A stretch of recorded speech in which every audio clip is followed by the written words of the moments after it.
Hi guys, I think it's lesson time again. Trying to get this board where you guys maybe can see it, but I'm not sure what to do about it. But a long time ago, like months ago, someone asked me to explain the circle of fifths, and I never did it justice. And when I did try to do it, it didn't come out very well. And something told me that not only did somebody ask me for that, but I consider that a challenge, and I also think I'd like to talk about it. I think I got my head around it enough to be able to say a few things about it. So, all right. So, circle of fifths, very interesting concept. There's only two primary ways of putting all 12 notes in the chromatic scale in playing all 12 notes of the chromatic scale with even intervals between every single step. And in other words, the same interval, and you go through all 12 tones. There's only two of those. There's the chromatic scale, and there's a circle of fifths, basically. You can do different versions of that. You can. One interesting thing, you can play, since the chromatic scale is half steps, you could also use the major sevenths and use that. You could go like something like. Let me do that right. 1, 2, 3.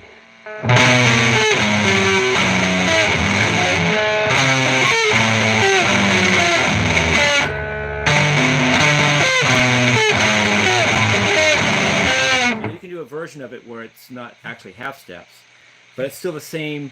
It's still the same intervals as if you went down a chromatic scale in half steps. Only you're going up in major sevenths because a major seventh and a half step are complementary intervals. So that's still just in fundamental sense. But the other way of doing that, playing 12 notes and keeping the same interval, is the circle of fifths, which also can be considered the circle of fourths, because fourths and fifths, perfect fourths and perfect fifths are complementary intervals. Now here we go. So there's the circle of fifths. I'm going to talk about that. Let's start with the lowest note, E. It just so happens that the C major, a major diatonic scale, let's say in any major scale, and also a pentatonic scale, a major or minor pentatonic scale, are both formed from consecutive intervals around the circle of fifths to a certain point. In the major scale, I'm going to do E Lydian here. In the major scale, which E Lydian is a mode, is the fourth mode of B major. If you start with E, the root of the Lydian mode, and you go up in fifths until you get to until you've played 7 notes, you get an E Lydian scale. But it's consecutive. It's just a stack of perfect fifth intervals to get an E Lydian mode. So first it's E, then up a fifth to D, then up a fifth to, then up a fifth to F sharp, then up a fifth to C sharp, then up a fifth to G sharp, then up a fifth to D sharp. That was D sharp. And then up a fifth to A sharp, and then up a tritone from there. Let me think. Yeah, up a tritone from there to E. So to get an E Lydian mode, which is fourth mode of B major scale, you just go C sharp, and then back to the tritone is the limiting interval between the first and last notes of the stack of fifths. So and if you put all those notes into scale order, the circle of fifths form.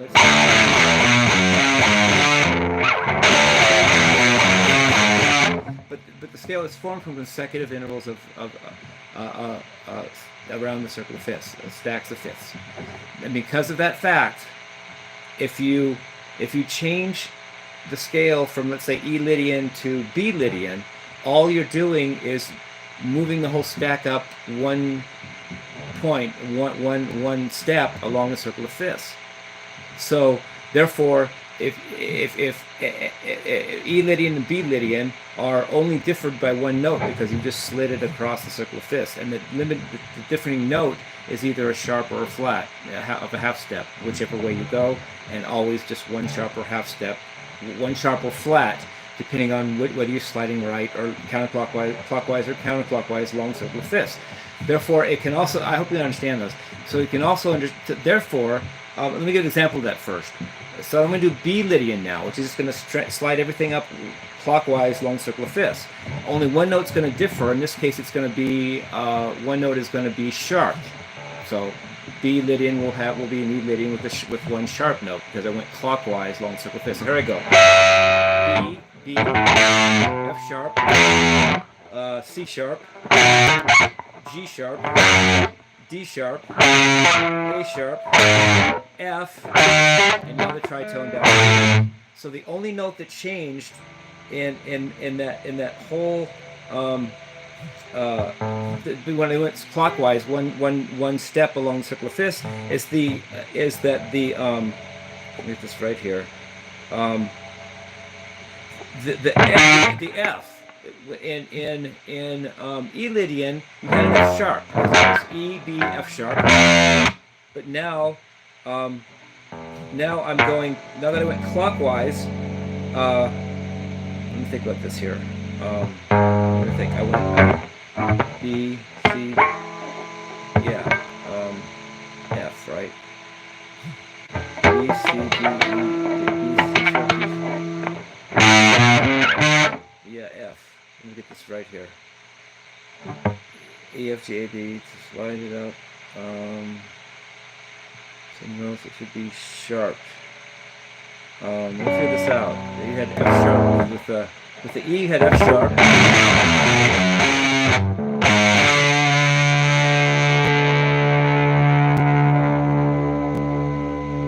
Okay, D sharp. Oh wait, I know. Okay. I know the trick now. That wasn't F. It was supposed to be E sharp. E sharp. I think that's the way it goes. Is that right? E sharp. Wait. I'm in B now. B. C sharp. D sharp. That was my problem. It's not F. It's E sharp. Okay. Let's try that again. C F sharp. C sharp. G sharp. D sharp. A sharp. E sharp. And then back down. So the difference in the two scales between B Lydian and E Lydian is that then B Lydian has an E sharp, whereas E Lydian had an E. So as I went from E Lydian to B Lydian, I got one sharp. If I go from B Lydian to F sharp Lydian, I'll have another sharp from the B. And if I go from F sharp Lydian to C sharp Lydian, I'll have another sharp from the F sharp. So every time I go clockwise by one, step along the circle of fifths clockwise, I get sharper and sharper scales. And if I go counterclockwise, that would be either down the circle of fifths or up the circle of fourths, but I'll say down the circle of fifths. You get a flat note every time you do it. So the interesting thing about that, therefore, is that if I make if I make a single starting point, like then we usually say that C is the beginning note because C is actually the white notes as a major scale, which would be the white notes starting on C. So we usually put C as the top point on the circle of fifths. And so for that case, I wouldn't be doing E Lydian, I'd be doing C Ionian or C major scale. So therefore, if I go to G major scale, that would be one sharp more than C major scale. Since C major scale is all the white notes on the piano, we call that no sharps and flats. So if I go to G major, which is 1/5 above C major, you have one sharp. So G major scale has one sharp. Then D major scale has two sharps. A major scale has three sharps. E major scale has four sharps. B major scale has five sharps. F sharp major scale has six sharps. And then C sharp major scale has seven sharps. That's easy to see because if I take a C major scale and play and sharp every single note, I get C sharp major scale. So that would actually be the key signature would be seven sharps. And we don't do 8 sharps and 9 sharps and all that. That would involve double sharps and double flats, and it's not necessary, and it's very convoluted. So that's my first introduction to the circle of fifths. So if I don't think I need to play anything for that. I think you understand it. So the thing I want to show is that so I'll play some of that. So C major scale has no sharps and no flats. That'd be this.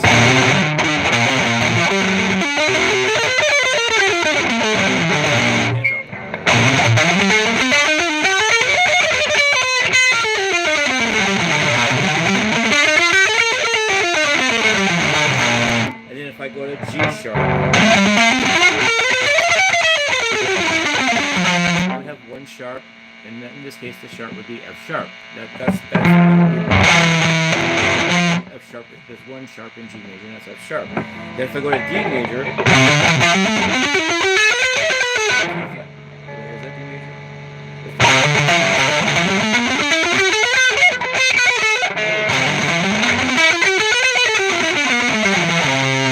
I would have 2 sharps, and that would be F sharp and C sharp.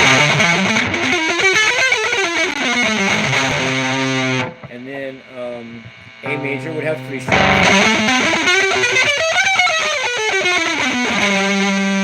A major would have 4 sharps.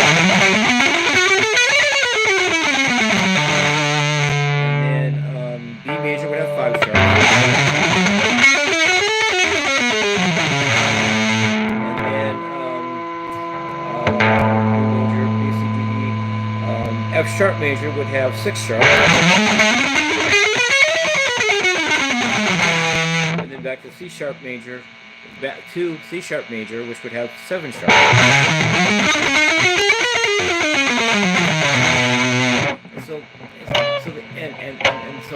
And if I were to go the counterclockwise direction, every time I would do it, it would be one more flat along the line. We would go, I guess I'll do that. C major, no sharps and flats. F major, 1 flat. B flat major would have 2 flats.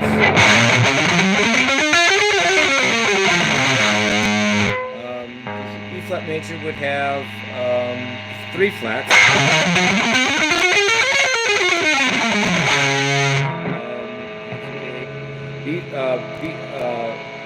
Wait, yeah, let me think. B flat would have 3 flats, and then A flat major would have 4 flats. And then D flat major, that's A flat major would have 4 flats. Then D flat major would have 5 flats. That's the same as C sharp major, just a different way of putting it. I'll talk about that in a minute. And then let's see, A flat major would have. Wait, let me get this right. That is.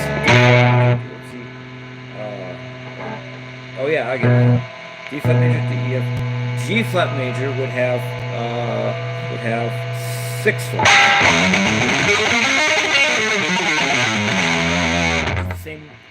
Same key note as F sharp major, but that's the way of putting it. And then after G flat would be C flat, and C flat would have 7 flats.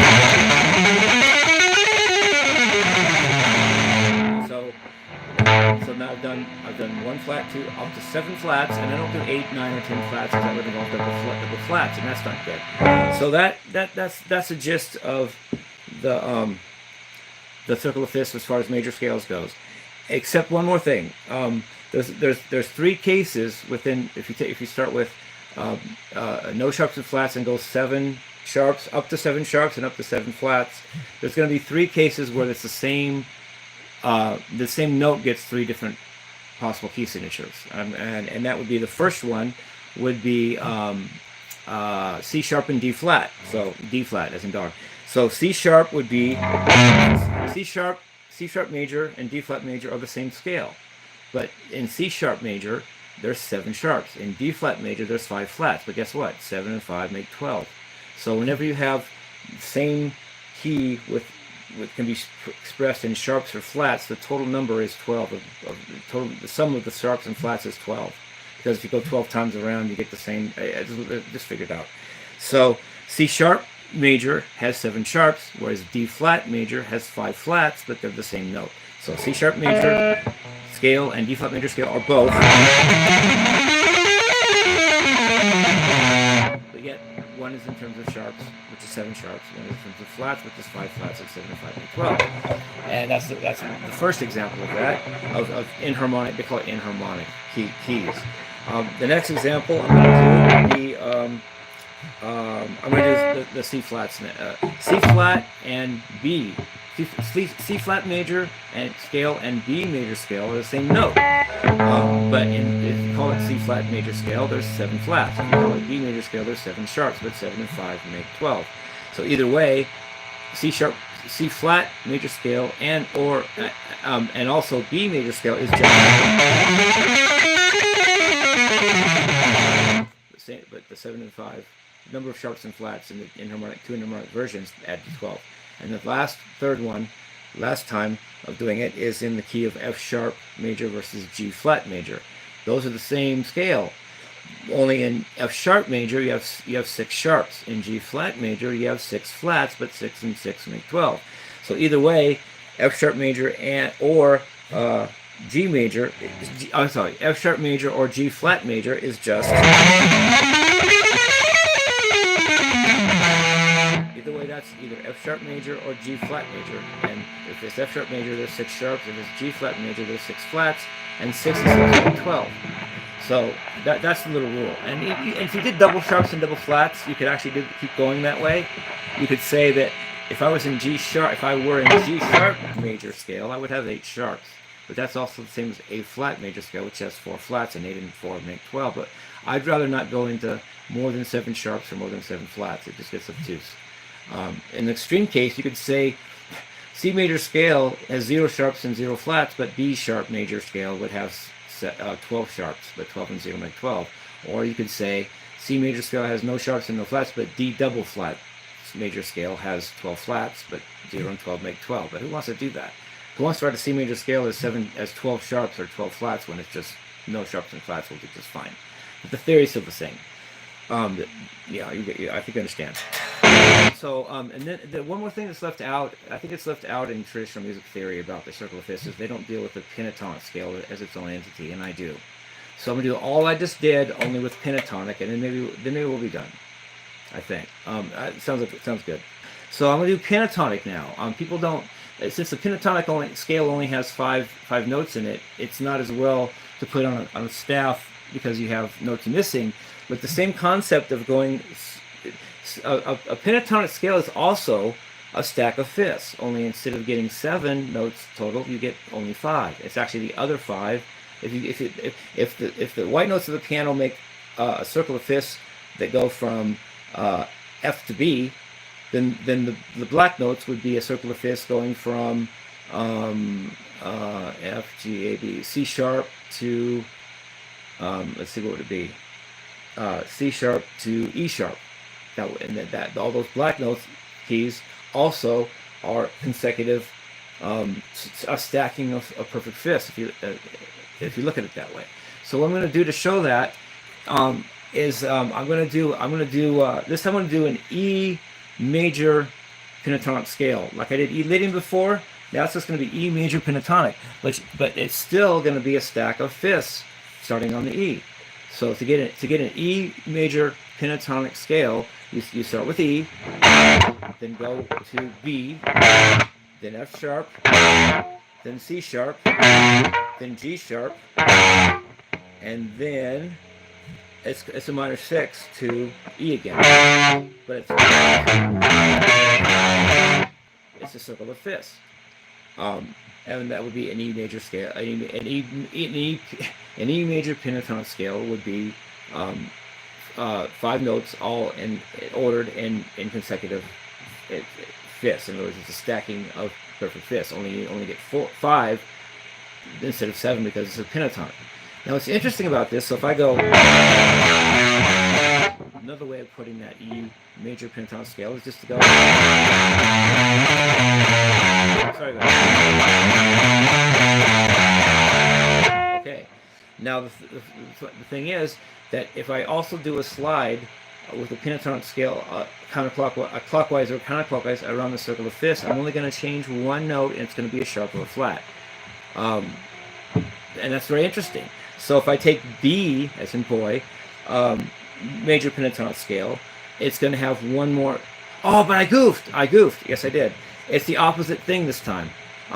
If I go, with pentatonic, if I go clockwise, I'm going to do flat. I'm going to flat one of the notes of the original scale, and then if I go to another one clockwise, I flat another. In other words, whereas in the major scale or diatonic scales, counterclockwise is sharps, and I mean clockwise is sharps and counterclockwise is flats. It's the opposite for pentatonic. Clockwise is flats and counterclockwise is sharps. Yeah, that's right. So that means, let's see if I can get this here. That's correct. So if an E, if you start with E major pentatonic and then you go to B major pentatonic, one note is going to be flattened in that. So let's see if that's true. So once again, the E was sharp, the B major pentatonic is going to be as in B sharp, C sharp, G sharp, D sharp, and then B. Well, it turns out that would be a B major pentatonic scale, which would be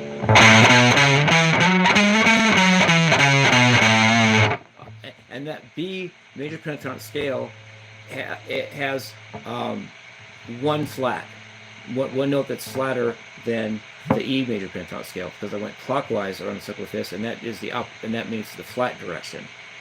Correct. And therefore,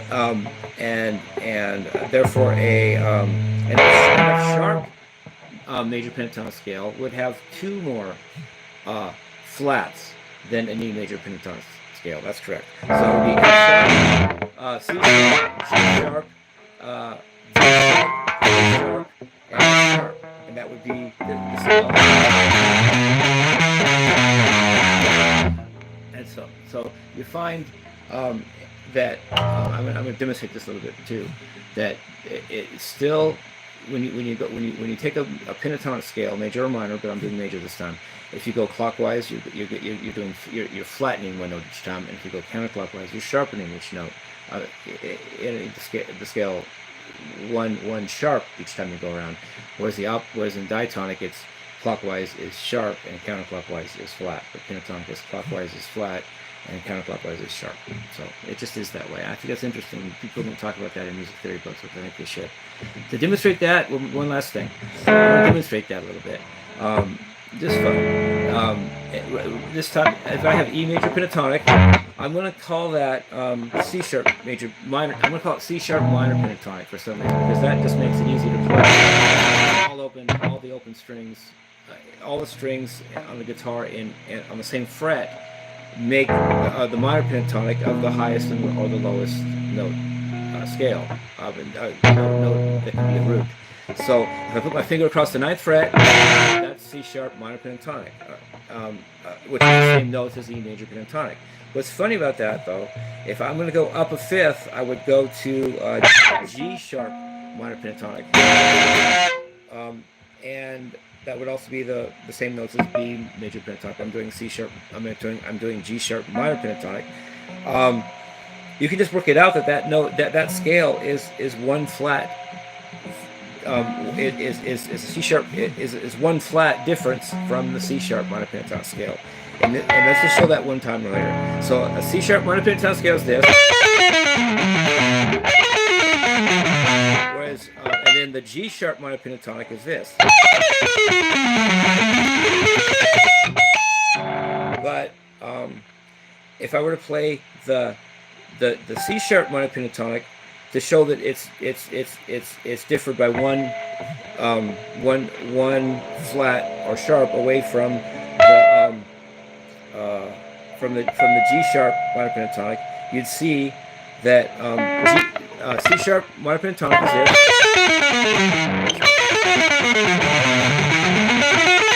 which could also be played with up here. C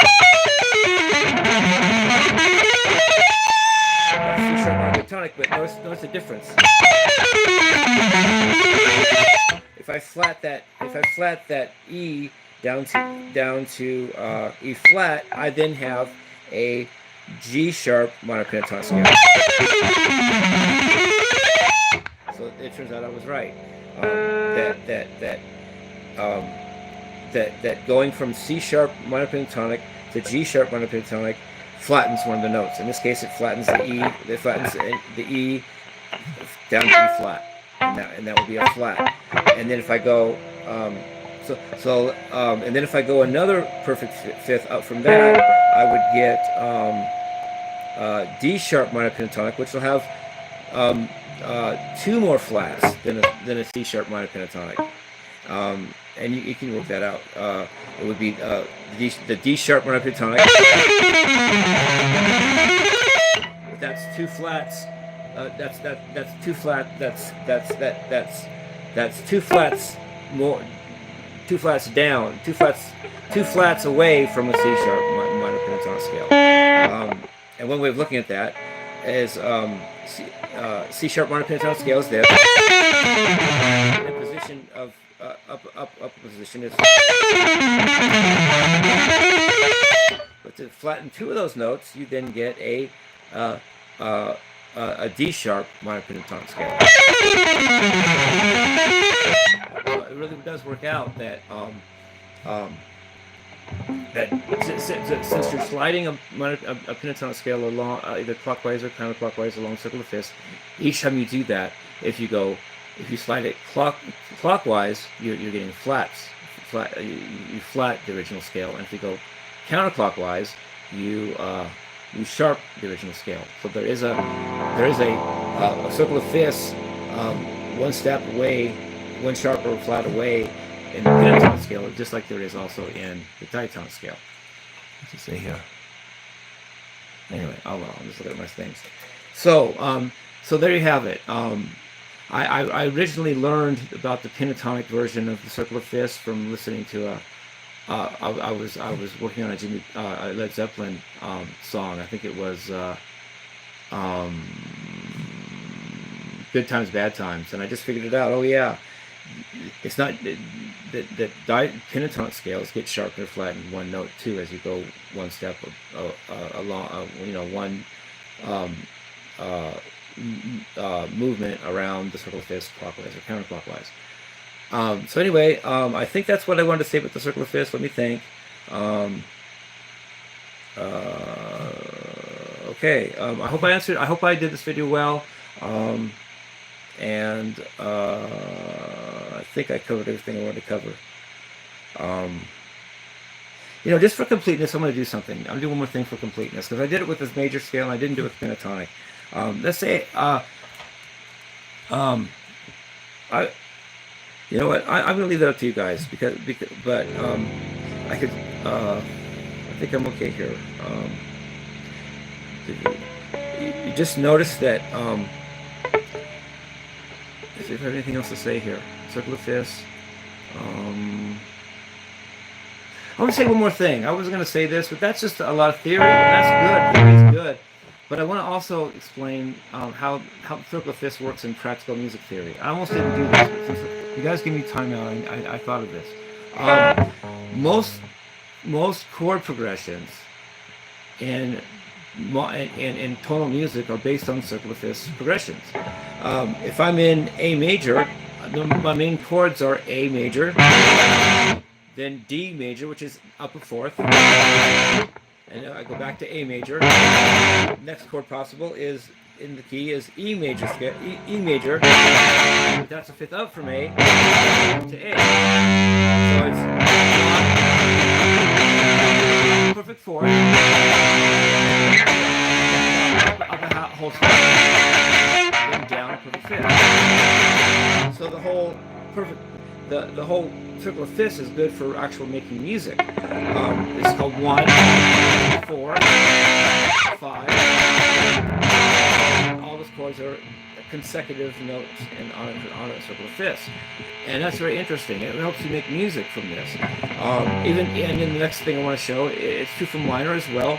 A minor, D minor, E major.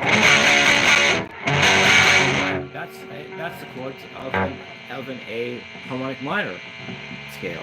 A minor, D minor, E major, A minor. So that works for the minor diatonic scales too. Now, how about the blues? The blues is very good. It's the one chord,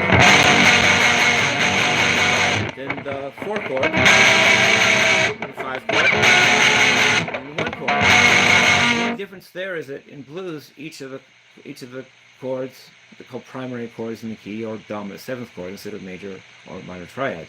So here I have A dominant seven, D dominant seven, E dominant seven, back to A dominant seven. Blues has the nice circle of fifths, roots as well. And the last one I want to talk about is jazz.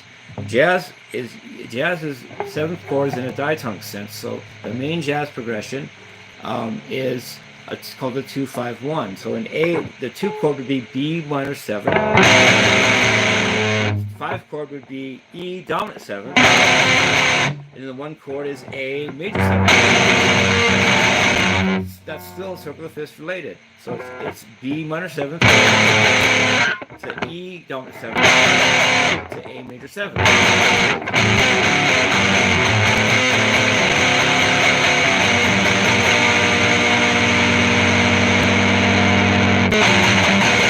I just went down the circle of fifths to progress. That's really cool. And for the jazz thing, you can play with that a lot. Like do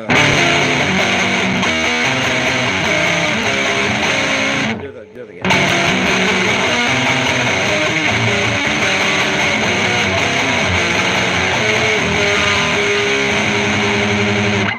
They play with the circle of fifths progressions. It's really cool. So I think I've covered the circle of fifths pretty well. Make sure that's true. And you don't have to play, almost all progressions that sound really, really, really good are circle of fifths type progressions. I said I'm going to do Ingve, and I will. It's very cool that when, let's say in Far Above the Sun.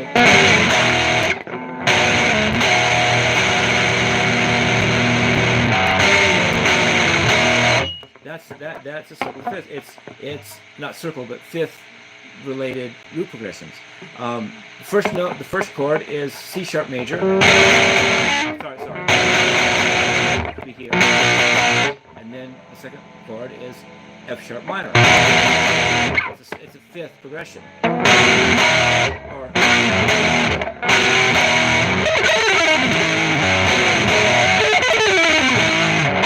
That's the beginning of part of Far Above the Sun. It can also be played.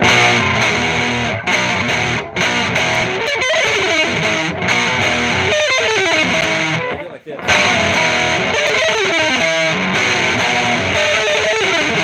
It's because that's the way the keyboard actually plays it on the record, and it sounds cool. I like it.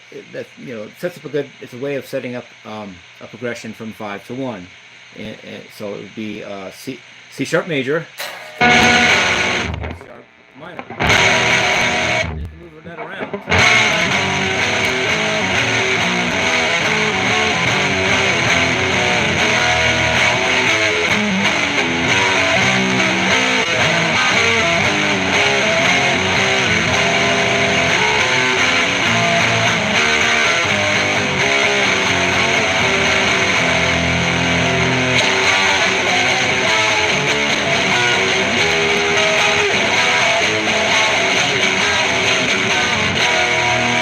Find that fifth related chords that progress by perfect fifth up or down are very, very pleasing to the ear. One last example is even like Wild Thing.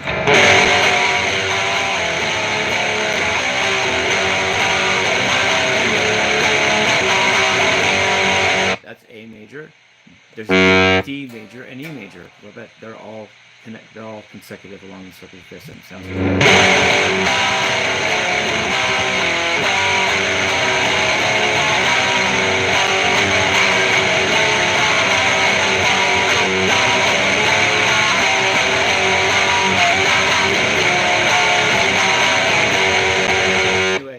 peace, rock and roll. Hope you learned something in the video, and I enjoyed making it with you guys.